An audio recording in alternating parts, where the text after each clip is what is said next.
Islamnya Umar bin Khattab suatu pembebasan, hijrahnya suatu kemenangan, dan kepemimpinannya suatu rahmat.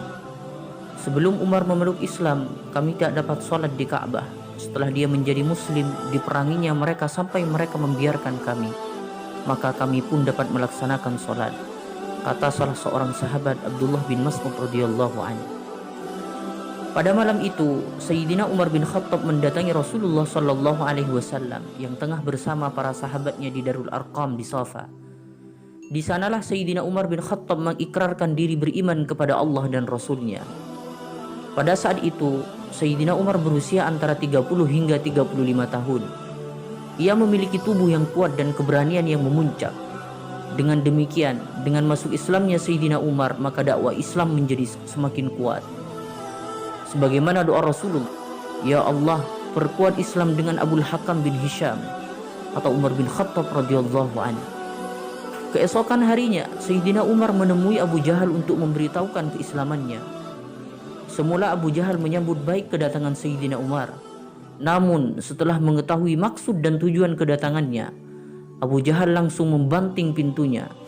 Dia juga mengucapkan sumpah serapah kepada Sayyidina Umar bin Khattab radhiyallahu anhu. Beberapa saat kemudian Sayyidina Umar merasa perlu mendeklarasikan keislamannya kepada seluruh penduduk Mekah.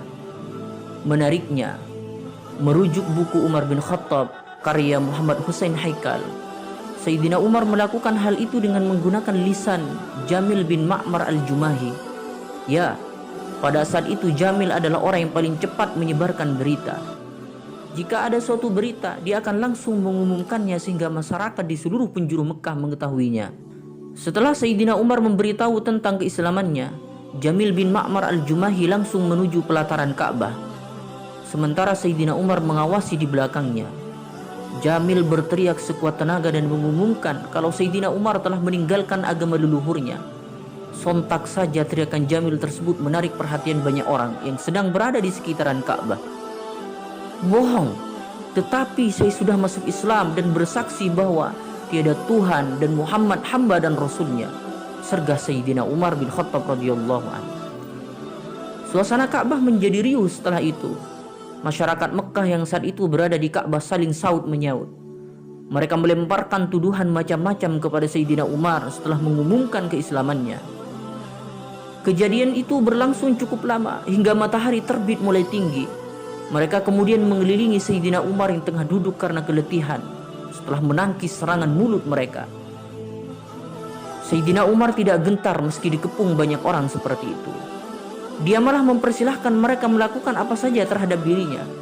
Sayyidina Umar juga melontarkan perang psikis. Katanya, jika jumlah umat Islam sudah mencapai 300 orang, maka nanti hanya ada pilihan. Umat Islam meninggalkan semua itu, Mekah dan seisinya untuk musyrik Mekah, atau musyrik Mekah yang meninggalkan itu buat umat Islam. Ketika keadaan sekitaran Ka'bah semakin tegang dan panas, tiba-tiba muncul seorang laki-laki tua. Dialah Al-As bin Wa'il dari Bani Sahm. Dia berupaya mencairkan suasana agar tidak terjadi pertumpahan darah. Dia kemudian malah membela Sayyidina Umar. Katanya, Islamnya Sayyidina Umar adalah urusannya sendiri. Siapapun tidak berhak mencampuri hal itu. Al-As juga memberikan perlindungan kepada Sayyidina Umar meski sudah masuk Islam, karena klan mereka Bani Sahm dan Bani Adi bin Ka'ab bersekutu semenjak zaman jahiliyah. Islamnya Sayyidina Umar juga sangat mempengaruhi dakwah Islam. Sebelumnya dakwah Islam dilakukan secara sembunyi-sembunyi. Namun kemudian Sayyidina Umar mengusulkan kepada Rasulullah sallallahu alaihi wasallam agar dakwah dengan cara terang-terangan. Usulan Sayyidina Umar itu disambut baik oleh Rasulullah sallallahu alaihi wasallam. Tak lama setelah itu, umat Islam ramai-ramai memasuki area Ka'bah.